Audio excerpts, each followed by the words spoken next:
गुरु ब्रह्मा गुरु विष्णु गुरुदेवो महेश्वरा गुरु साक्षात् परब्रह्म तस्मै श्री गुरुवे नमः। ओम श्री गणेशाय नमः।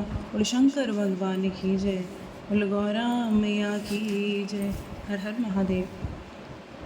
मैना द्वारा द्वार पर भगवान शिव का परीक्षण करना, उनको देखना और उनके रूप को देखकर संतोष का अनुभव करना, युवतियों द्वारा वर की प्रशंसा करना, पार्वती का अंबिका पूजन के लिए बाहर निकलना और देवता और भगवान का शिव का उनके सुंदर रूप को देखकर प्रसन्न होना। ब्रह्मा जी कहते हैं नारद भगवान शिव प्रसन्नचित होकर अपने गणों के साथ सारे देवताओं को लेकर लोगों के साथ गिरिराज विमान के धाम गए और हिमालय के शेष पत्नी मैना ने भी उन स्त्रियों के साथ घर के भीतर गई और वहां शंभू की आरती उतारने के लिए हाथ में दीपकों की सजी हुई थाली लेकर सारी ऋषि पत्नियां और सारी स्त्रियां साथ में आदरपूर्वक द्वार पे आई। वहां आकर मैना ने देवताओं के सेवित गिरजापति महेश्वर शंकर को द्वार पे खड़े थे बड़े प्यार से देखा। उनकी अंग कांति मनोहर चंपा के समान थी।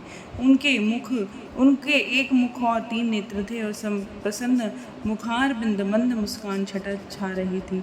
वे रत्नों और आभूषण गले में पहने थे और गले की माला पहने हुए थे। सुंदर रत्न में मुकुट उन्होंने धारण किया था। सारे जेवर से वो सजे हुए थे। चंदन अगर कस्तूरी मनोहर कुमकुम से अंगराग से उनके अंग विभूषित थे। इतने सुंदर लग रहे थे कि वो कई कामदेव अधिक उनसे भी ज़्यादा बहुत सुंदर लग रहे थे और उनके अंग सबसे ज़्यादा सुंदर लग रहे थे और जिन पर चंदन लगा हुआ था, कुमकुम लगा हुआ था। शिव जी को जब माता के रूप में सामने खड़ा देखकर मैना की सारी शोक चिंता दूर हो गई और परम आनंद का वो अनुभव करने लगी। अपने सारे कुल की प्रशंसा करने लगी कि मेरी पुत्री का विवाह इनके साथ होने लगा है। वे बारंबार हर्ष का अनुभव करने लगी। सती मैना मुख प्रसन्नता से खिल उठा और वह दामाद की शोभा का सानंद अवलोकन करती हुई इनकी आरती उतारने लगी। गिरजा की कही हुई बात को बारंबार याद करके मैना को बड़ा ही विस्मय व हैरानी हुई और मन ही मन कहने लगी, पार्वती ने मुझे जैसे बताया था उससे अधिक सुंदर से परमेश्वर शिव के अंगों में देख रही हूँ। महेश्वर मनोहर लावण्य से अमर वर्णनीय है, किसका वर्णन नहीं किया जा सकता। ऐसा सोचकर मैंने अपने घर के भीतर चली गई। वहाँ आई हुई युवतियों ने वर के मनोहर रूप की प्रशंसा की।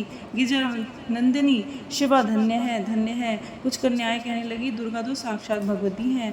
दूसरी कन्याएं महारानी मैना से बोलती हैं, हमने तो कभी ऐसा वर नहीं देखा, न कभी ध्यान में ही ऐसे वर का अवलोकन किया है। इन्हें पाकर गिरजा धन्य हो गई है। भगवान शंकर का रूप देखकर सारे देवता प्रसन्न हो गए और श्रेष्ठ गंधर्व उनका यश गाने लगे। अप्सराएं नृत्य करने लगी, बाजे बजने लगे और डांस होने लगा। हिमालय ने आनंदित होकर द्वारोचित मंगलाचार किया। समस्त नारियों ने मैना ने भी महान उत्सव मनाया और वर का परीक्षण किया। फिर प्रसन्नतापूर्वक घर में चली गई। उसके बाद भगवान शिव अपने गणों और देवाओं के साथ अपने दिए हुए स्थान जनवासी में चले गए।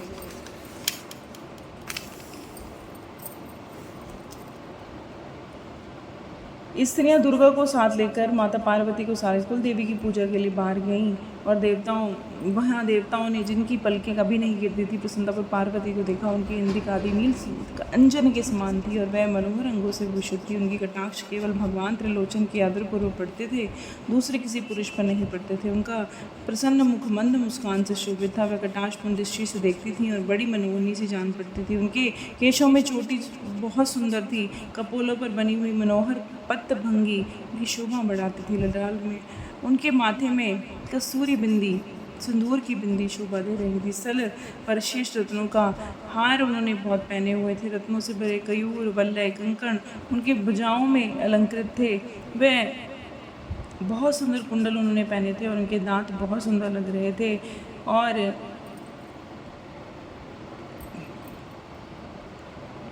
उनकी जो शोभा थी उसका वर्णन किया ही नहीं जा सकता कि माँ पार्वती इतनी सुंदर लग रही थी।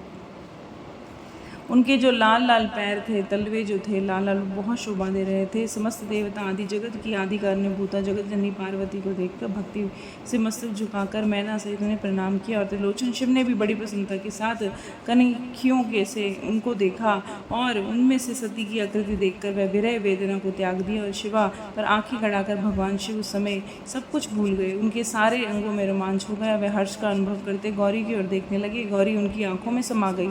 इधर कालीपुरी में बाहर जाकर, कालीपुरी से बाहर जाकर अंबिका देवी पूजा करने के बाद ब्राह्मण पत्नियों के साथ फिर से पिता के रमणीय भवन में वापस चली गई। भगवान शंकर भी मुझ ब्रह्मा विष्णु और देवताओं के साथ हिमालय के बताए हुए अपने जनवासे में चले गए और गिरिराज के द्वारा बहुत प्रकार की सुंदर समृद्धि से सम्मानित हुए और वे सब लोग सुखपूर्वक ठहर गए और भगवान शिव की सेवा करने लगे। बोल शंकर भगवान की जय, बोल गौरा मैया की जय। हर हर महादेव।